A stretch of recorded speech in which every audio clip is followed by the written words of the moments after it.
Shalom family. Bible character that we'll be looking at today is Joseph. Joseph was the 11th of 12 sons born to Jacob.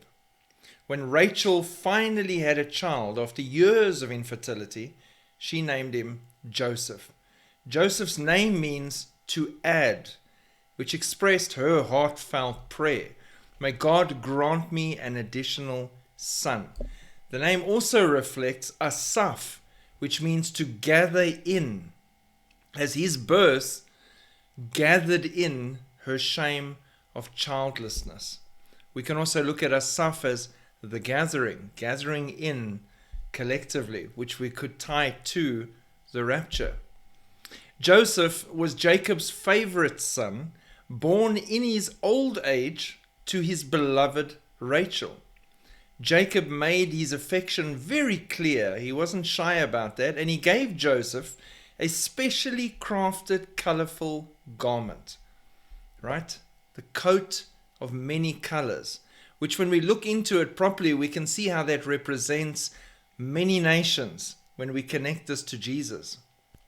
Now, the favoritism fueled jealousy and anger amongst Joseph's brothers, which strained their relationship. Joseph was taken to Egypt, thanks to his brothers who sold him into slavery, sold to Potiphar, one of Pharaoh's ministers.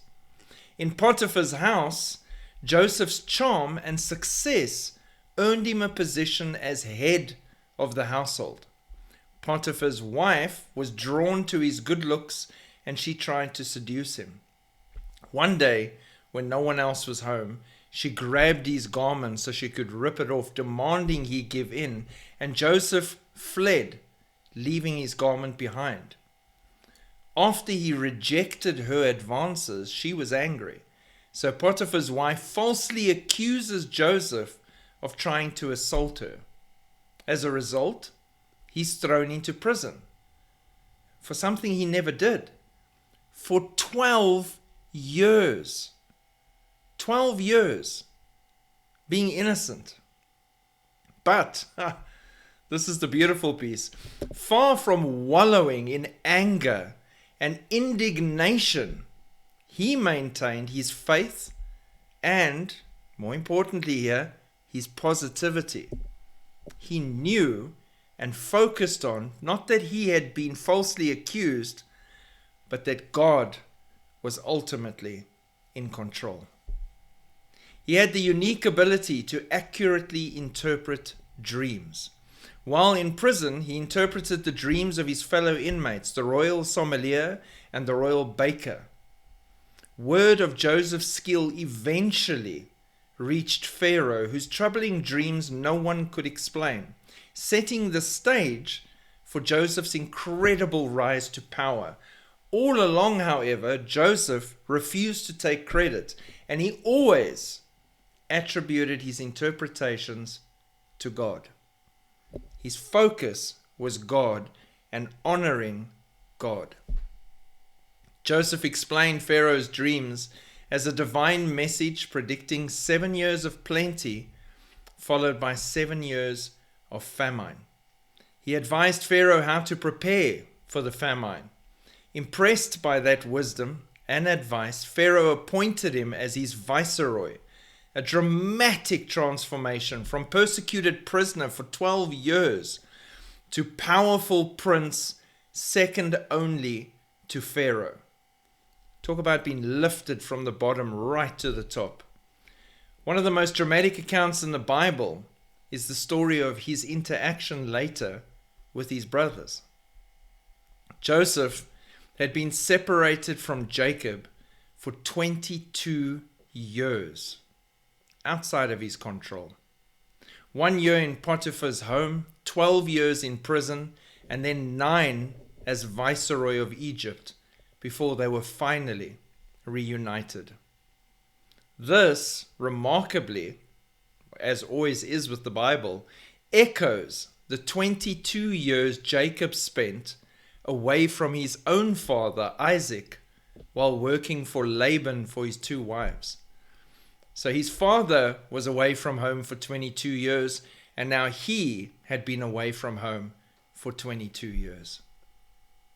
When Joseph revealed his identity, his brothers feared that he would seek revenge, but instead, Joseph moved in an opposite spirit, and he had forgiveness in his heart, explaining that everything that had been done had been part of God's plan to save lives during the famine. What you may have purposed for evil, God has used for good. Joseph's story highlights the proper attitude to hardships and forgiveness. Joseph ruled Egypt for 80 years, a generation. From the age of 30 until his death at 110, making him the longest reigning Jewish ruler in history. Although he wasn't Jacob's firstborn, he received special firstborn rights. His two sons, Manasseh and Ephraim, were elevated to the status of full tribes, inheriting land in Israel, just like Jacob's other sons. Before his death, Joseph made his family promise to transport his remains to the promised land. And during the Exodus, Moses located Joseph's bones and took them out of Egypt, and he was eventually buried in Shechem. So that's the story of Joseph's life, and it is a fantastic story. There are so many connections between him and Christ that I've covered in separate videos that I won't go into here. So there's this type of Christ as well that we see in his entire life story. But there's important things you can take away from the person of Joseph and his story. And they are these. God has a purpose even in your pain. He was 17 years old when his brothers, driven by envy, sold him as a slave. That cruel betrayal was the beginning of God's plan. We just don't always see it. Though Joseph cried out and was ignored, God never left him. Later, Joseph said to him, "You meant evil, but God meant it for good." So let's remember, in our current struggles and difficulties and pains, it might be part of God's bigger plan. And we should, like Joseph, trust him, even when we don't see it all immediately. Faithfulness matters, especially when no one is watching. In Potiphar's house, Joseph worked with excellence, and he was made an overseer. When tempted by Potiphar's wife, he refused, saying, "How can I do such great wickedness and sin against God?" His faithfulness wasn't based on what others thought. It was based on his relationship with God. God's timing is perfect. After interpreting dreams for Pharaoh's butler, Joseph asked to be remembered, but the man forgot him for 2 whole years. It's hard when our breakthrough seems delayed. When the time was right, however, Pharaoh had his dream and God lifted Joseph up. The important thing to remember as well is use your gifts where you are. Even in prison, Joseph used his God-given ability to interpret dreams. He didn't wait for the perfect condition to serve God. He used his gifts in the pit, the prison, and the palace. We don't need perfect circumstances to use our talents. We serve right where we are right now. Where God has placed you, you can serve him. You don't have to wait for that perfect moment to serve. Serve him now with the talent that he's given you now. And then exceptionally important, forgiveness gives us freedom. When Joseph revealed himself to his brothers, he could have rightfully sought revenge. Instead, he wept and he said, "Do not be grieved or angry with yourselves because you sold me here. God sent me before you to preserve life." Forgiveness freed Joseph from bitterness. When we release others from the hurt they've caused, we free ourselves as well. We need to choose forgiveness today, especially when it's difficult. We choose to walk in forgiveness because He forgave us first. And then God positions us to bless others. Joseph's rise to power wasn't for his benefit or his name and his fame. He was used by God to save nations from famine. He provided food for Egyptians and for his own family.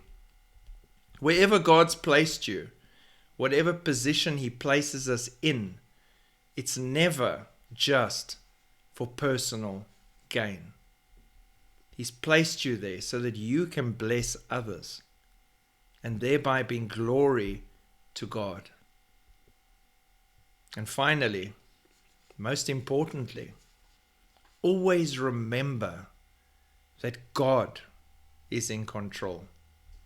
From the pit to the prison to the palace, Joseph's life proved that God's sovereignty overruled all human plans. His dreams came true just as God had shown him years earlier.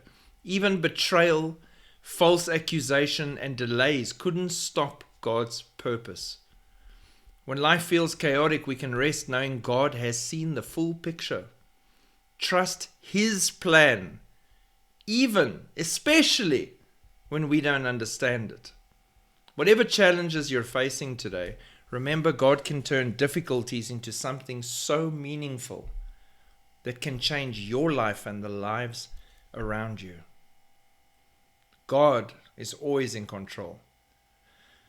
He is the one who decides our path. I always love reminding people, especially in difficult times, as we go through these difficult times and as we try and wrestle with the things we're wrestling with, we need to remember that God is already standing with us at the end of the story. He's already with us after the rapture, celebrating, hugging us, holding us while we cry. We just haven't gotten there yet, but He who sees everything beginning to end has already seen the end. We just need to trust Him that we'll get there, no matter how difficult it sometimes seems. Have faith in God, who is always in control, as shown to us in the life of Joseph. Shalom.